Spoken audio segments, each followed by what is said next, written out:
Assalamualaikum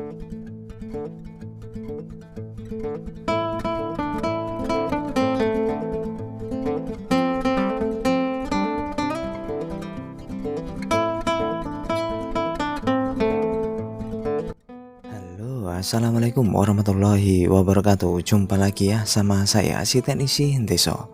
Gimana kabar Sobat Tekso? Sudah pada bangun belum? Ayo yang bangun itu silahkan pesan. Ada bebek goreng, ada ayam goreng, ada pecel lele. Bisa buat sahur. Hehe. Sahur Arab sahur ora sahur sakarepmu. Ya tadi sore ya ada seorang remaja bawa HP ini ya dan menjual ke counter.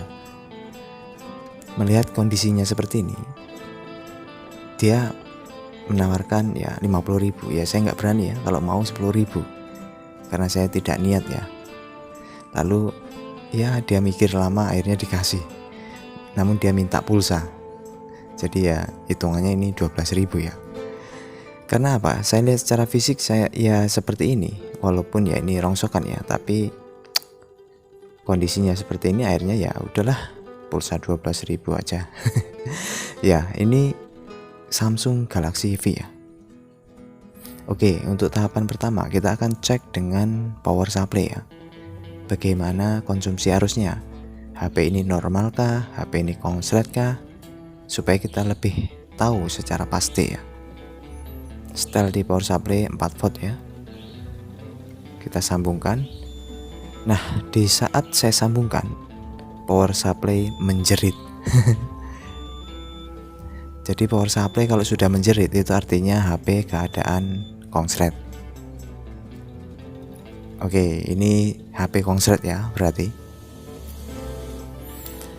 Ya, lalu kita akan pastikan lagi dengan multitester analog ya. Ini untuk apa? Untuk melengkapi bila Sobat Tekso yang pemula belum punya power supply, bagaimana sih cara ceknya supaya kita tahu HP ini konslet tidak. Nah ini setel di multitester analognya itu setelan buzzer ya. Saat kita balik harusnya dia tidak bergerak jarumnya, tetapi jika jarumnya bergerak berarti ini konslet ya.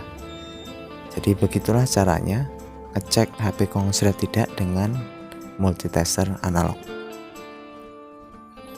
Oke, kita akan bongkar HP-nya ya. Untuk kasus yang konslet penuh atau full shot, itu justru kasus yang gampang dan mudah ya. Karena dengan modal kita baterai ataupun MBR, itu kasus biasa berhasil. Di saat kita suntik tegangan ada yang berasap, lalu kita buang komponennya, itu biasanya berhasilnya. Ya, kita akan bongkar untuk touchscreen-nya. Jadi untuk kali ini saya bongkar touchscreen tanpa menggunakan blower ya. Jadi saya hanya bantu dengan thinner.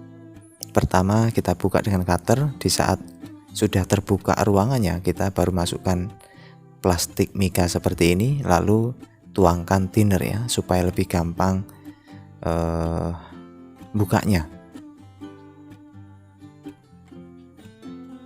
Nah ini sudah terbuka ya. Ini saya yakin orangnya kayaknya nemu di jalan ataupun di tong sampah. Oke, ini sudah terbuka untuk touchscreen-nya. Lalu kita akan copot untuk bagian tulangan untuk di tombol home-nya ya. Nah ini masih ada baut di tengah, kita copot di atas kanan kiri ya dia.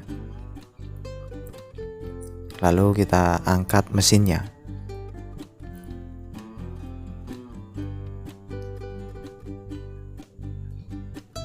Oke, ini sudah terangkat. Dan ini kondisi mesinnya ya, kita bisa lihat. Ya, untuk memastikan lagi, saya akan cek lagi. Bisa diperhatiin. Kalau saya cek begini, ini normal ya, positif di positif, negatif di negatif, dia harus bergerak. Saat dibalik itu, kalau HP normal itu tidak bergerak, kalau ini kan bergerak ya. Oke, saatnya kita akan tembak suntik tegangan. Nah, inilah detik-detik saya gagal ya. Bisa nanti diperhatiin dan mudah-mudahan bisa dijadikan pengalaman ya, supaya tidak terulang.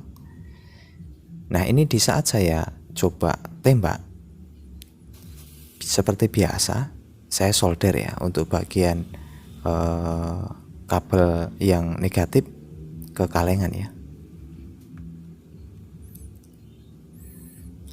Dan ini fatal ya, berakibat fatal kesalahan ini. Kesalahannya di mana? Simak saja.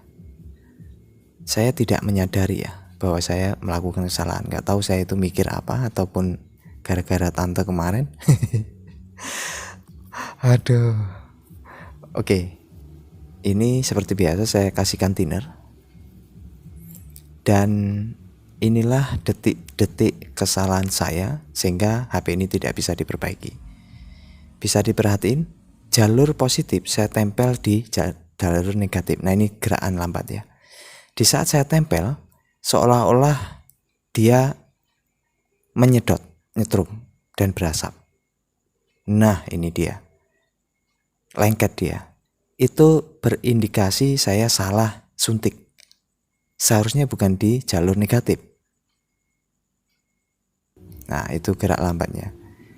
Seharusnya kabel merah itu jalur positif saya tempelkan di kutub positifnya. Entah kenapa saya ini nempelnya di kutub negatif. Secara otomatis jebol ya jalurnya. Jadi ini saya masih belum berpikiran nih saat saya mengerjakan ini, belum ngeh gitu, belum ngeh.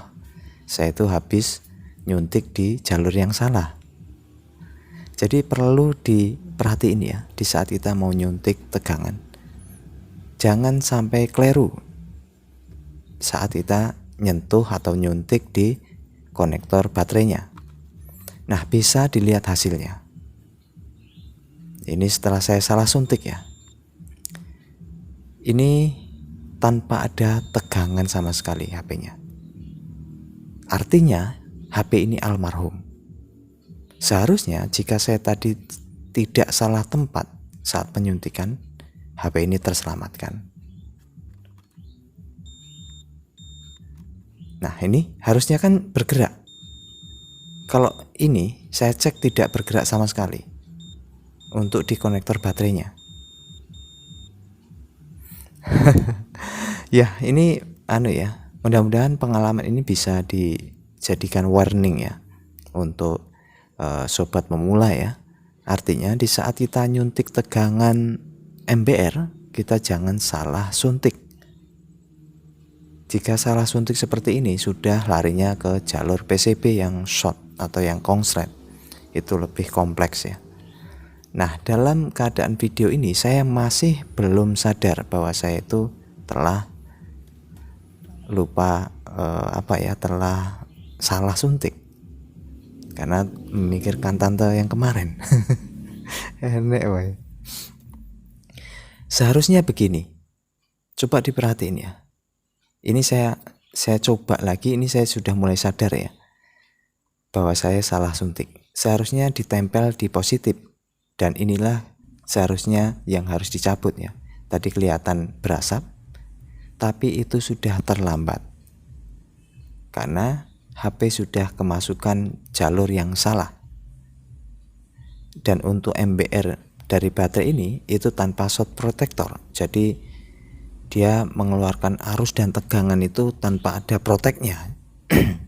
Otomatis bisa jebol jalur. Bahkan di saat kita salah suntik tegangan di tegangan kerja ya, contohnya 1,8, 1,2, jika kelebihan tegangan CPU bisa jebol.